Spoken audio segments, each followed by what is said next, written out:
Hello my YouTube family, welcome back to my YouTube channel Kajal की दुनिया में आप सबका एक बार फिर से बहुत बहुत स्वागत है। फ्रेंड्स, कहते हैं आप सब, आई होप कि आप सब अच्छे हो।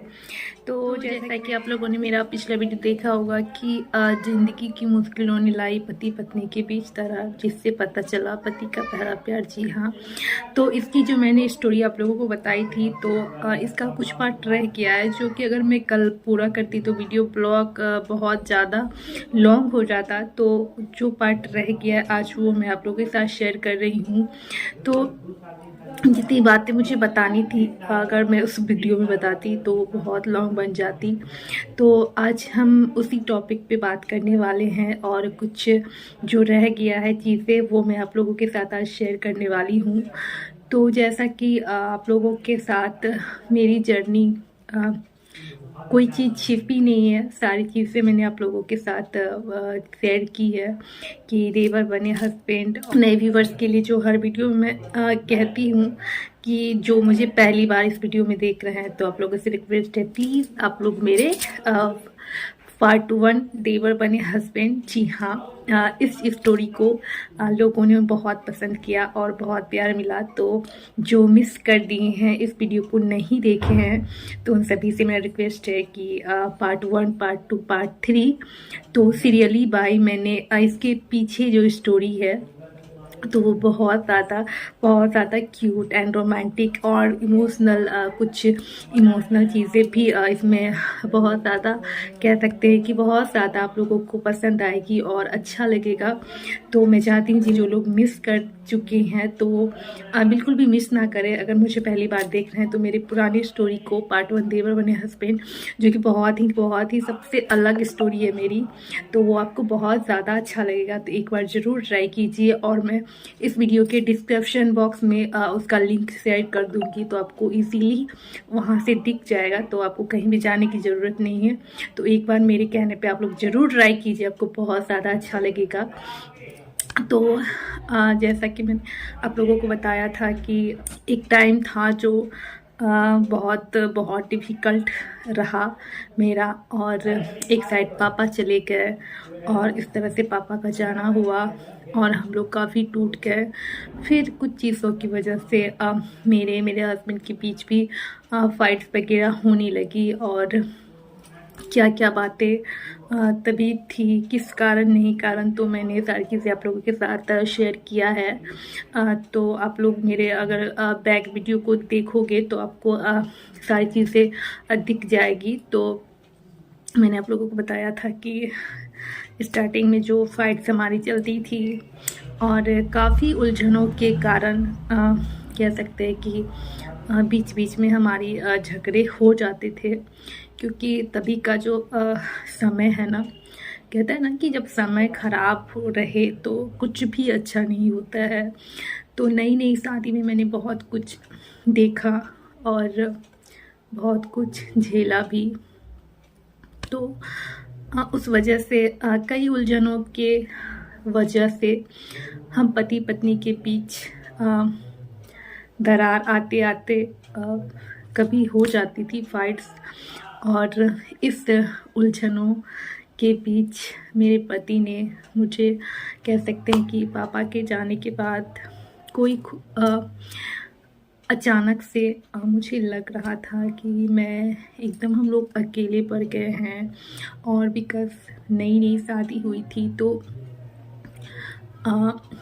मेरे ससुराल वाले या मेरे हस्बैंड, मतलब एक होता है ना कि जहाँ से मैंने अपना बचपन गुजारा है, तो उनका जो कनेक्ट हमारे साथ रहता है और उनके साथ जो अटैचमेंट रहती है, तो वो आपको नई नई चीज़ों में, नई नई फैमिली में अचानक से तो नहीं होती ना, धीरे धीरे होती है। तो मेरी शादी को भी ज़्यादा दिन हुए नहीं थे, 2 मंथ ही हुए थे।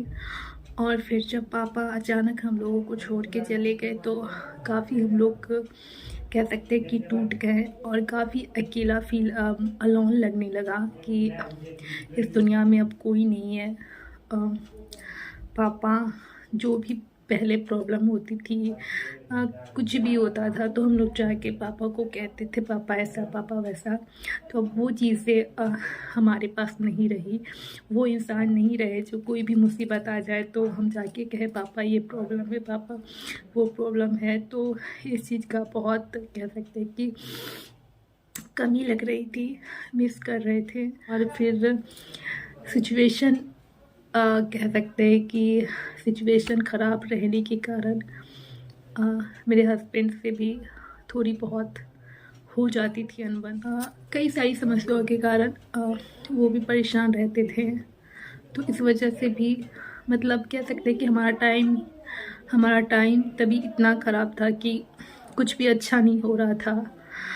बट फिर धीरे धीरे जब एक दिन ऐसा हुआ कि मेरे पति को पापा के जाने के बाद थोड़ी सी मुझे खुशी मेरे हस्बैंड ने दी कि उन्होंने मुझे इस तरह से कह सकते हैं कि अपनी फीलिंग्स और अपने मन की बात मेरे सामने एक्सप्रेस की, जिससे मुझे लगा कि चलो पापा के सिवा भी कोई ऐसा है जो मुझे उनकी तरह ही ख्याल रख सकते हैं मेरा, मुझे संभाल सकते हैं, मुझे देख सकते हैं। मतलब ऐसा लगा कि चलो पापा नहीं है तो पापा की जगह मेरे हस्बैंड मेरे साथ इस तरह से मेरे हस्बैंड ने मुझे इस तरह से फील कराया कि थोड़ी सी पापा की जो एक कमी लग रही थी, उन्होंने मुझे इस तरह से फील कराया कि मुझे थोड़ी सी वो कमी भरने का एहसास हुआ।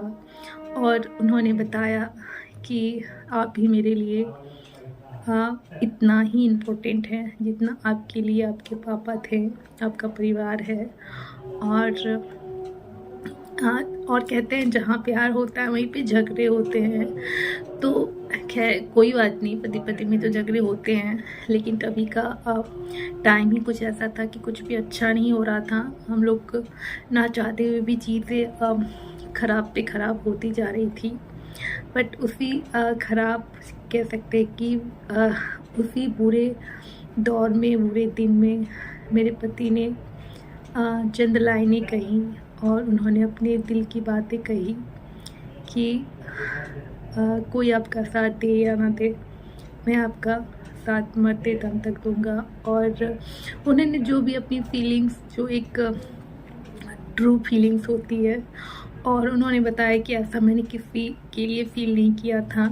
और ये सब थोड़ी बहुत मैंने इस चीज़ का जिक्र पिछले वीडियो में किया है कि मेरे हस्बैंड ने बताया मुझे कि जो मैं आपके लिए फ़ील करता हूँ मैं किसी के लिए नहीं करता, और आप मेरा पहला प्यार हो, और मुझे इस तरह का ऐसा वाला फ़ील किसी के लिए नहीं हुआ। क्योंकि स्टार्टिंग के बाद जो हमारे बीच चीज़ें बिगड़ने लगी थी और हमारे हालात जो बहुत बुरे होने लगे थे, तो बहुत सारी ऐसी चीज़ें थी जो आपस में टकरा के हमारे पति पत्नी के बीच के रिश्ते में भी आ रही थी। जो कि उस दिन के बाद हम दोनों ने एक दूसरे से प्रॉमिस किया कि जो भी हमारे बीच खट्टी मीठी जो भी तीखी झगड़े हो रहे हैं, तो उन झगड़ों को सॉल्व किया जाए और मिल के हर मुश्किलों का सामना किया जाए, क्योंकि इस तरह से अकेले अकेले तो कोई हल नहीं निकल सकता ना। और जाने वाले तो चले गए, मेरे हस्बैंड का कहना था, और मतलब मुझे वो समझा रहे थे कि अब इतना सोच के आप क्या कर सकते हो, आपकी सेहत ख़राब होगी, आपके साथ जो जुड़ी हुई ज़िंदगी है उन्हें भी उन पे भी असर पड़ेगा।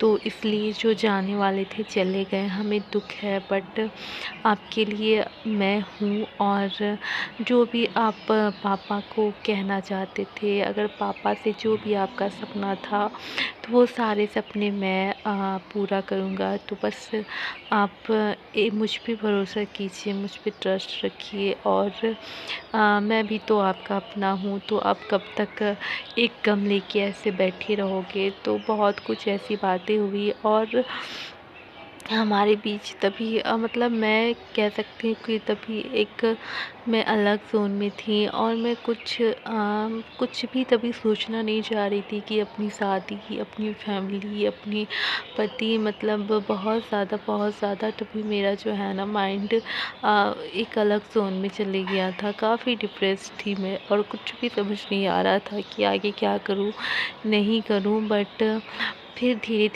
धीरे मेरे हस्बैंड ने मुझे सँभाला, मुझे प्यार दिया, मुझे हर तरफ से सपोर्ट किया और फिर धीरे धीरे मुझे उस कह सकते हैं कि गम के ज़ोन से बाहर निकाला। तो ऐसे हर अच्छे बुरे दौर में मेरे पति ने मुझे सँभाला है और आगे भी मेरे साथ जो फिर पापा के जाने के बाद जो भी चीज़ें हुई वो सब मैंने आप लोगों के साथ शेयर किया है। तो तभी भी मेरे हस्बैंड ही मेरे साथ थे, बाकी कोई मेरे साथ नहीं था। तो हर अच्छे बुरे दौर में मुझे मेरे पति ने सँभाला है। तो इस बात का मुझे हमेशा अपने पति पे प्राउड है और मैं भी कोशिश करती हूँ कि मैं भी उन्हें खुशी दे पाऊँ, ना बड़ी-बड़ी लेकिन छोटी-छोटी हर खुशी दे पाऊँ। तो बस मुझे तो इसमें आप सबका मुझे प्यार और सपोर्ट चाहिए, जिससे कि मैं कुछ और बेहतर कर पाऊँ। और लेकिन मैं अकेले ऐसे नहीं कर सकती बिना आप लोगों के सपोर्ट से। तो प्लीज़ मेरी स्ट्रगल भरी लाइफ़ को थोड़ी-सी आप लोग आसान बनाने में मेरी मदद कीजिए। और मैं खुद के दम पे कुछ करना चाहती हूँ और सबको खुशियाँ देना चाहती हूँ, ख़ासकर अपने फैमिली को, जो मेरे आस-पास लोग बहुत दुखी थे और थोड़े बहुत आज भी हैं। तो अपनी खुशी के साथ मैं उन लोगों को भी खुशी देना चाहती हूँ खुद के दम पे। तो प्लीज़ आप लोग सपोर्ट कीजिए मुझे दिल से। और आज का वीडियो आप लोगों को अगर थोड़ा-सा भी अच्छा लगे तो प्लीज़ वीडियो को लाइक एंड शेयर ज़रूर कर दीजिएगा। तो चलिए फ्रेंड्स, मिलते हैं नेक्स्ट वीडियो में। तो इस वीडियो में इतना ही। Bye bye.